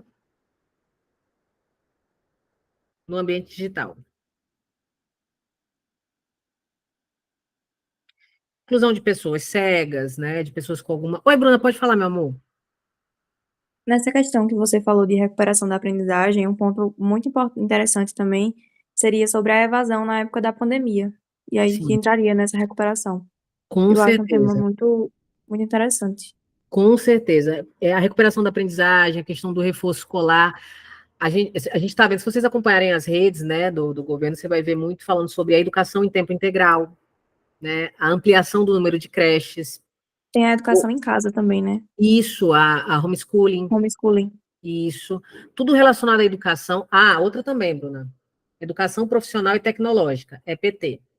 Certo? Que diz respeito tanto ao ensino técnico, teve a reforma do ensino médio, o ensino técnico como o ensino tecnológico, que seriam, por exemplo, aqueles cursos superiores de curta duração, de 2 anos, ou a especialização, é a continuidade nos estudos. Então, isso aqui também é muito interessante, vou até colocar aqui para, depois você vai aprender o que é EPT, né? Educação profissional e tecnológica. Acho que a tecnologia também no próprio ensino. Sim, com certeza. Profissional e tecnológica. Qualquer coisa voltada, por exemplo, quando a gente pensa em tecnologia, é muito interessante que a gente pense de uma forma bem macro. A tecnologia numa transversalidade. Então, se você pega aqui, tecnologia, e você pega meio ambiente, Então, por exemplo, a agrotecnologia no combate à fome, ou a agrotecnologia como estratégia de controle de pragas. Então, isso aqui você pode fazer uma transversalidade. Se você trouxer a educação também, a digitalização da educação, a inteligência artificial também, a educação para mídias digitais. Eu escrevi sobre isso essa semana. O tema foi uso da tecnologia a fim de minimizar a insegurança alimentar. Caraca, tecnologia a fim de minimizar a insegurança alimentar. Cacilda. Mas dá para inserir tecnologia em basicamente Tudo. tudo, né? Se a gente pensa, por exemplo, cadê? Segurança também. Já teve vestibular que cobrou o uso de câmeras, né? Os policiais. Então, o monitoramento, drones. Se você pensa, por exemplo, tecnologia e deixa eu ver, até combate ao crime, né? Os crimes também de stalking e tal. Então, tecnologia você consegue trazer uma transversalidade no esporte também. Eu pensei também muito algo relacionado, gente, à importância da educação física escolar para o pleno desenvolvimento do indivíduo, tá? A gente teve, alguns anos, a gente teve centenário da participação do Brasil nas Olimpíadas, a gente teve Olimpíadas, a gente teve Copa em outros anos, né? A gente teve muita movimentação e eu acho que é um bom tema. Quando a gente pensa em pleno desenvolvimento do indivíduo, quando a gente fala isso aqui, a PNCC, que fala pleno desenvolvimento, é interessante a gente entender essas dimensões, que são 5 dimensões. É a dimensão intelectual, para ver o pleno desenvolvimento, né? Física, emocional, cultural e social. Então, a Constituição Federal fala que quando você termina a educação básica, você está plenamente desenvolvido enquanto ser humano, apto para o mercado de trabalho e muito consciente do que é cidadania. E subentende-se que você teve tudo isso aqui desenvolvido em você, a sua dimensão intelectual, física, emocional, cultural e social. Mas, geralmente, a escola se preocupa com esse aspecto aqui. Esse aqui é muito negligenciado, é para preenchimento de lacuna, né? O aspecto emocional nem se fala, todo mundo sai bugado. Cultural, a gente sai sem uma consciência do que é a cultura, a nossa formação, a nossa identidade. E social, pior ainda, que diz respeito às práticas da cidadania. Então, se a gente entende que o que é garantido a nós e entender que isso aqui não é efetivado, pronto, a gente já tem muito repertório. Eu vou dar uma dica que é covardia, tá? Mas na hora do desespero, vale a pena.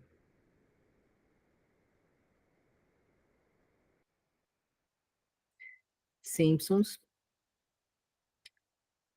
Dr. House, Grey's Anatomy,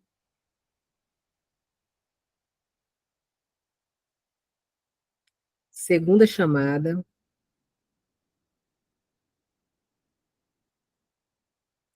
Black Mirror.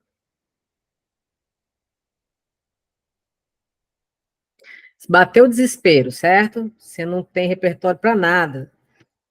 Você pode colocar. Tem um episódio de Simpsons que trata disso, ou de Dr. House, ou de Grey's Anatomy, ou de Segunda Chamada. Inclusive, essa série é maravilhosa, gente, do Globoplay, ou Black Mirror. Exatamente.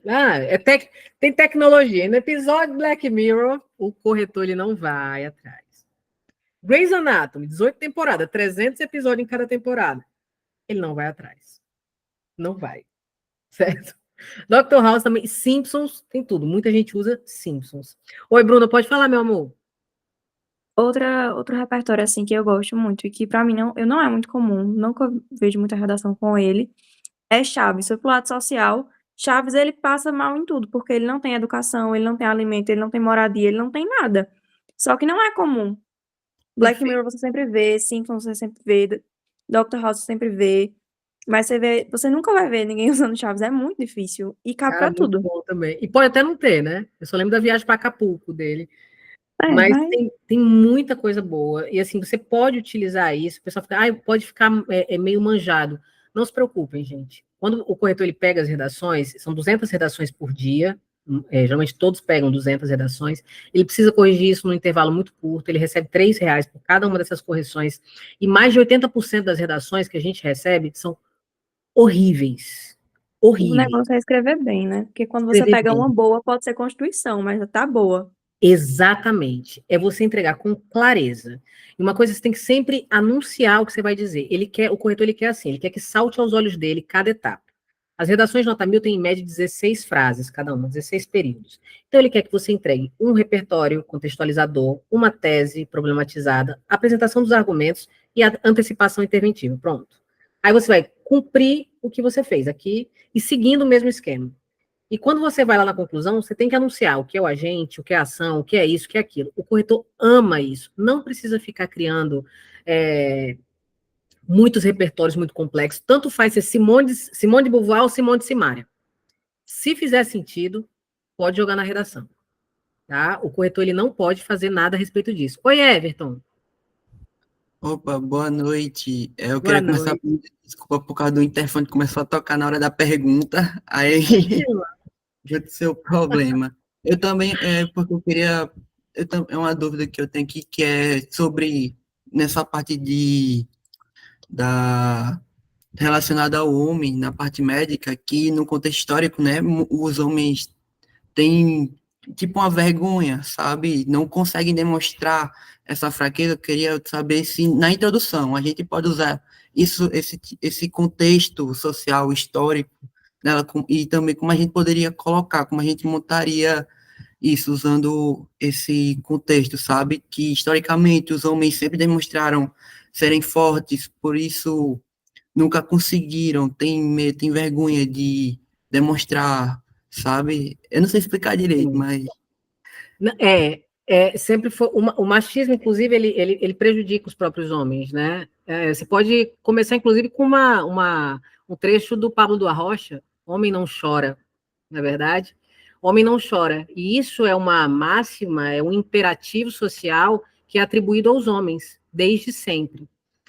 E esses imperativos sociais, eles fazem com que a cultura de autocuidado seja negligenciada pela maioria esmagadora dos homens. E isso se revela, por exemplo, no aumento no número de câncer, de doenças relacionadas, ou de suicídios, ou de violência relacionada a isso. Então, você pode trazer esse contexto, e, inclusive, isso é válido como um repertório, você dizer que o homem sempre tem que ser o jogador que joga contundido, o guerreiro, não é verdade? Ele não pode chorar, ele não pode demonstrar fraqueza.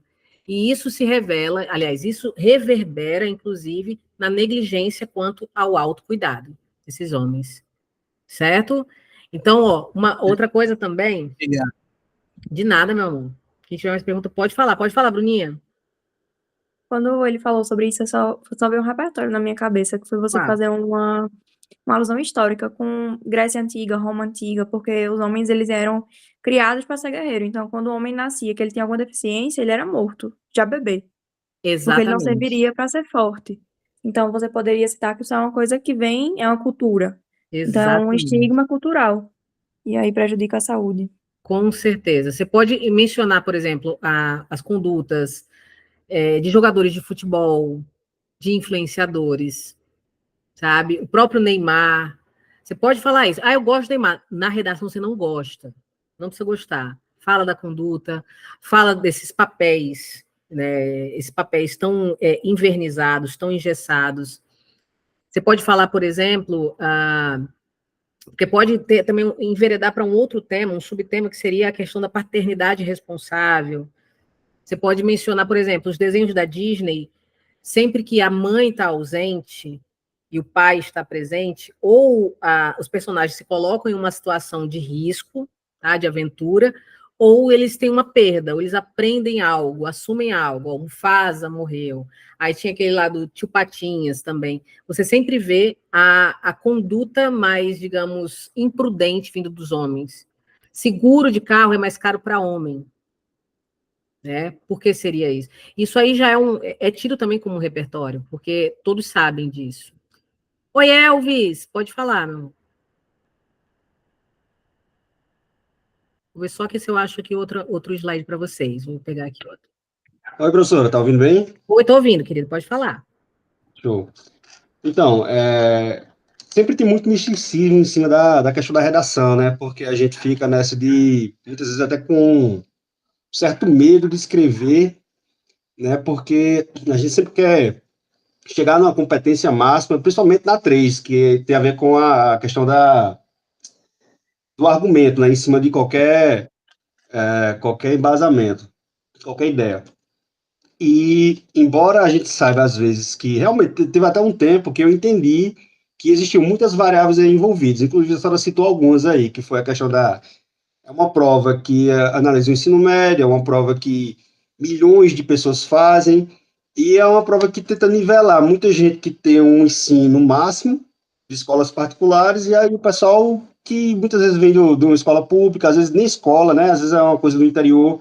Uhum. Então, assim, é como a senhora falou, e de certa forma passa uma tranquilidade, que é justamente essa situação de ter muita redação, só que muitas redações, elas não têm nem qualidade de escrita, nem qualidade de estrutura, né? Não consegue entrar numa introdução boa, não consegue chegar numa conclusão que aborde todos os pontos que tem que abordar, e quando, eu acredito nisso, quando o corretor pega e vê tantas redações assim, quando ele pega uma redação que seja mediana para boa, isso já garante alguma coisa boa para a pessoa. Não vou dizer que garanta 1.000, Sim. mas garantiria algo bom. E isso é algo interessante, porque isso deixa a gente até mais tranquilo na hora de escrever, é isso que eu quero dizer. Deixa a gente tranquilo. A gente perde esse medo, Que porque bom. muitas vezes a gente só precisa chegar e falar, ter uma estrutura boa, manter uma gramática boa e, em algumas situações, até falar de forma até coloquial mesmo, o que a gente está pensando naquela situação. Exatamente, Elvis, você falou tudo. O que o corretor ele quer encontrar, imagina que ele deu aula, por exemplo, para várias turmas de sexto ano, de manhã, também de tarde. Ele chegou, 19 horas, tem que começar a corrigir redação no PDF, 200 redações.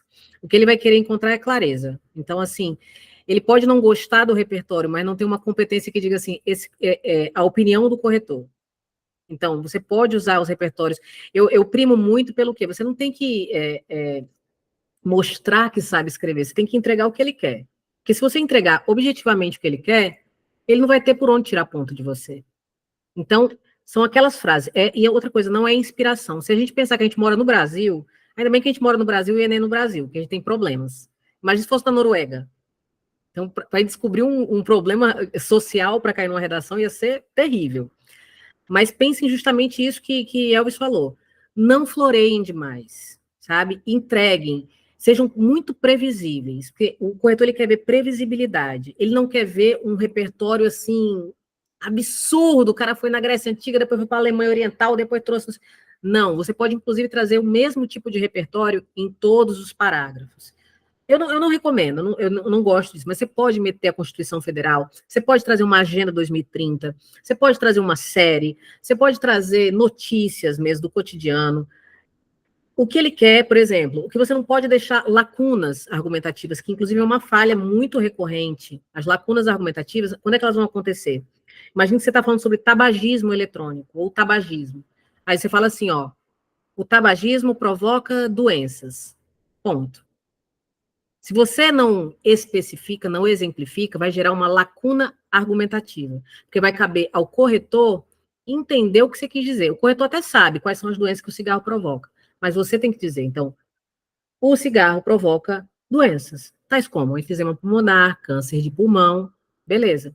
Isso aí você já garantiu desenvolvimento no seu argumento. E quando você tem que argumentar, que muita gente fala, eu não sei argumentar, sabe sim. Sabe argumentar sim. A gente sabe, se a gente já conseguiu perder o BV, a gente sabe argumentar. Tá certo?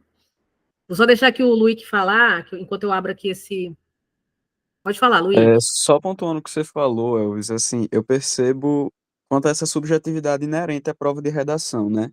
Geralmente, quando a gente faz simulados ao longo do ano, as notas, quase em todas as áreas do Enem que são objetivas, ela vem um pouquinho mais salgada a nota. Mas redação sempre se você enviar para uma correção particular, e você, na redação do Enem, você colocar a mesma redação, geralmente ela vem até 80 pontos maior do que você esperava. Então isso é muito isso, realmente. Tava percebendo aqui. Verdade.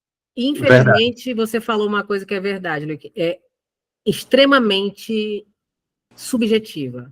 As pessoas, a mão de obra que está lá, a gente tem em torno de 5 mil corretores, avaliadores, que passam por um treinamento muito superficial. E é injusta, muitas vezes, a correção. É muito injusto. Por isso que demora tanto, porque tem divergências, tem discrepâncias nas notas. Um corretor considera algo, outro não considera. Tem redação nota 1000, por exemplo, muita gente tem medo de usar o quê na redação. Eu encontrei uma redação nota 1000 que tem 23 ocorrências de quê. Eu encontrei a redação nota 1000 que tem 3 repertórios que não existem. Encontrei redações nota 1000 que tem 10 desvios gramaticais de diferentes naturezas. E eu já vi muitas redações 960 que são dignas de 1000, mas eu já vi muitas redações nota 1000 que são dignas dos seus 920, dos 900 pontos. Infelizmente, é subjetivo ainda o critério. Tem a formação, tem tudo, mas, por exemplo, quando a gente vai avaliar desvios gramaticais, o que a gente tem como parâmetro é alguns desvios, muitos desvios, raros desvios. O que são alguns, muitos e raros? Não existe um número. Então, um corretor ele pode supor algo e o outro pode supor outra coisa. Não é verdade? Então, o que tem que entregar realmente é a objetividade. Eu trouxe até aqui para vocês, por exemplo, uma estrutura que não falha nunca para argumento, para parágrafo de argumentação, certo? Uma coisa que é muito importante aqui é você entender, por exemplo, que o parágrafo de desenvolvimento 1, ele é uma continuação da introdução. Então, o que é interessante a gente usar como elemento coesivo lá no início? Aqui é um parágrafo, deixa eu apagar isso aqui. Peguei aqui o exemplo de uma redação nota 1000, certo? É interessante que você inicie com isso aqui, ó. Diante desse cenário. Que cenário? Que eu disse lá na introdução. Então, você pode começar com diante desse cenário, nessa perspectiva, a partir disso.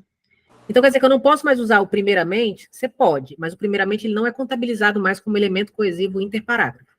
Então, falou na introdução, beleza. Diante disso, diante desse cenário, para que serve esse primeiro período aqui? Isso aqui é um tópico frasal.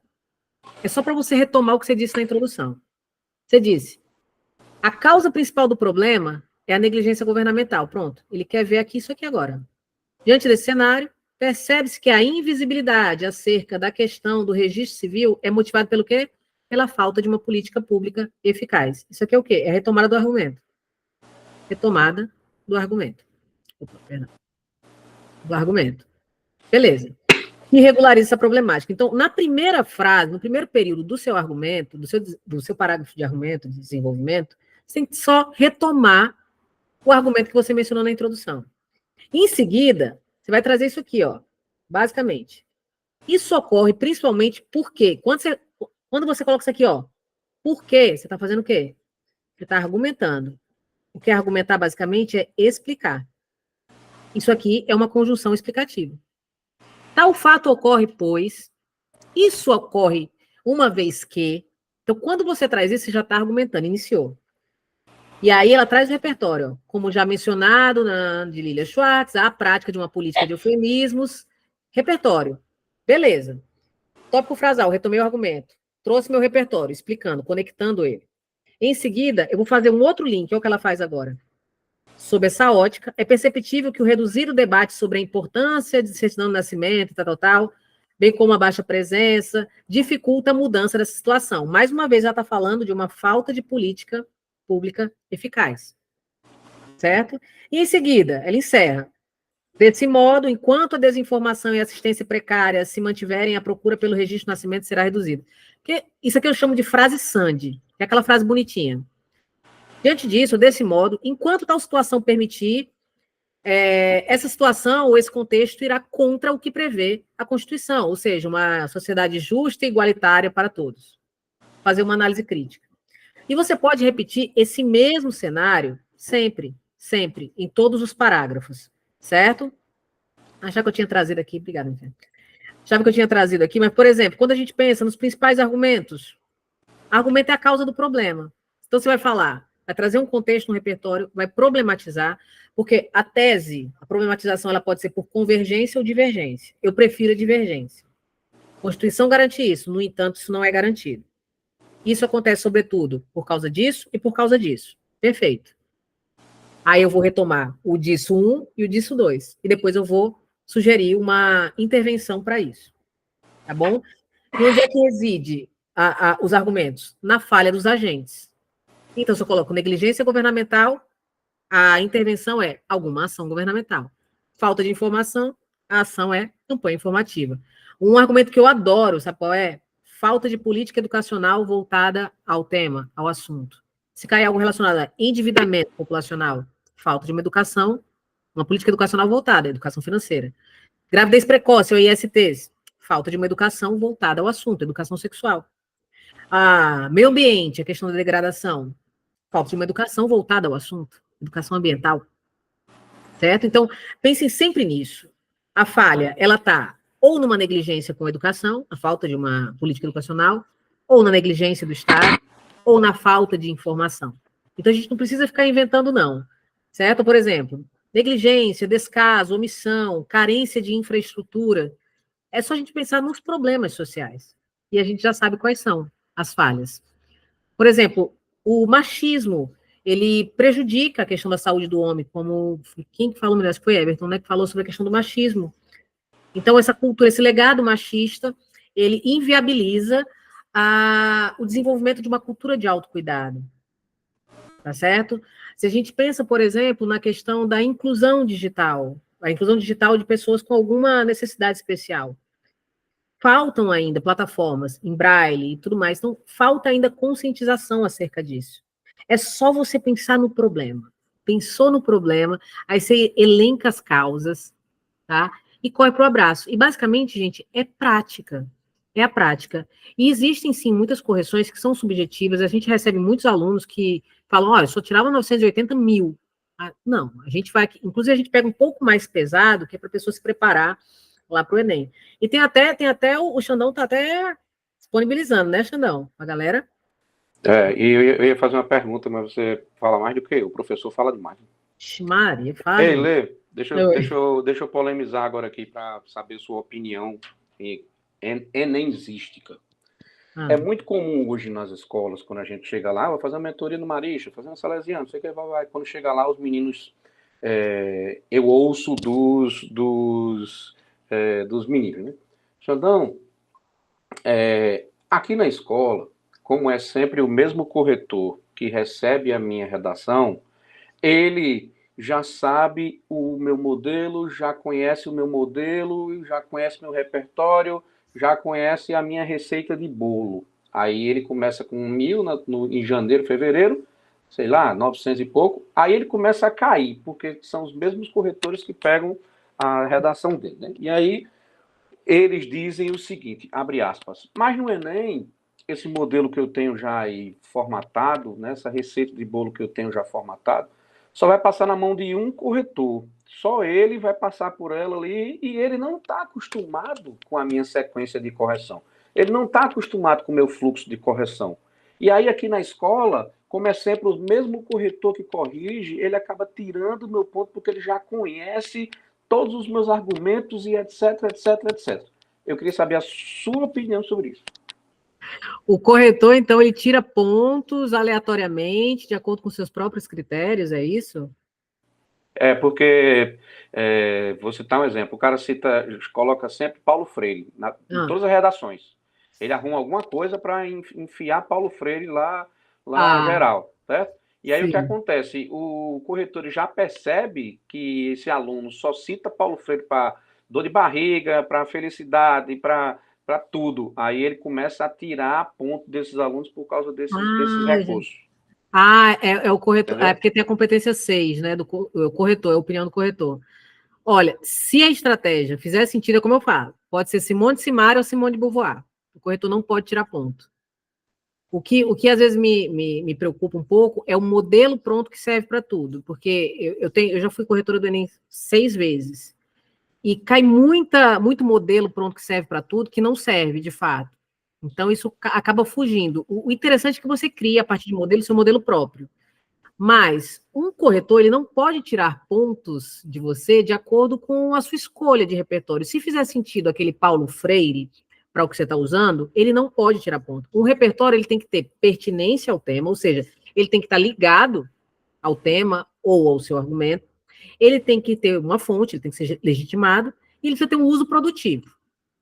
Então, se seguir esses critérios, se você tiver um repertório assim na sua redação, você já garante pelo menos 200 pontos, se você não tiver fugido do tema. Tá? Então, não tem esse negócio do, eu estou repetindo, o corretor está tirando. Então, pergunte para ele, peça uma justificativa coerente, tá? Qualquer coisa, pode mandar ele falar comigo, que eu adoro falar isso e o pessoal não vem falar comigo. Tipo assim, meu corretor disse que Constituição é clichê. Ele não está errado está o psiquiatra dele que deu alta para ele e deixou ele dar aula. Se você não gostar de usar Constituição Federal, a coisa mais linda da face da Terra, certo que não é efetivado. Então tem muito mito, gente, que não pode usar palestra, que não pode usar isso, que não pode usar aquilo, que não pode usar série. Tem uma menina que falou assim, eu posso usar série. Eu falei, meu amor, você pode usar o que você quiser, camisa polo, crocs, cabelo no peito. Você pode usar o que você quiser, se tiver pertinência, legitimidade e uso. Minha menina usou Chiquititas em uma redação que era menor abandonado e etc. E ela começou citando Chiquititas. Perfeito! Chiquititas. Adoro. E até a gente fica... Quando vê uma coisa diferente, é até bom pra mente. A gente vê o negócio do Sísifo. Cuidado com esse negócio do Sísifo e da pedra no meio do caminho, viu, gente?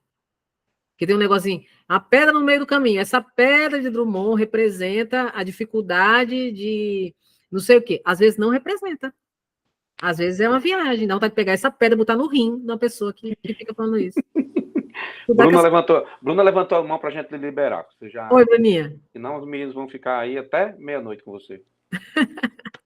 Nessa questão aí dessas redações, porque, na minha opinião, o que acontece muito é porque como a pessoa tem um modelo pronto que acha que dá para tudo, e às vezes não dá, e aí quando pega um tema que encaixa, a nota vai lá em cima, mas quando pega um tema que não encaixa, a nota vai lá para baixo. Aí a pessoa fala, é porque eu já usei várias vezes. Não é, porque às vezes o tema encaixa e às vezes não. Exatamente. Só que a pessoa acaba dizendo que é isso que o corretor é a opinião do corretor e tal, mas na maioria das vezes não é, né?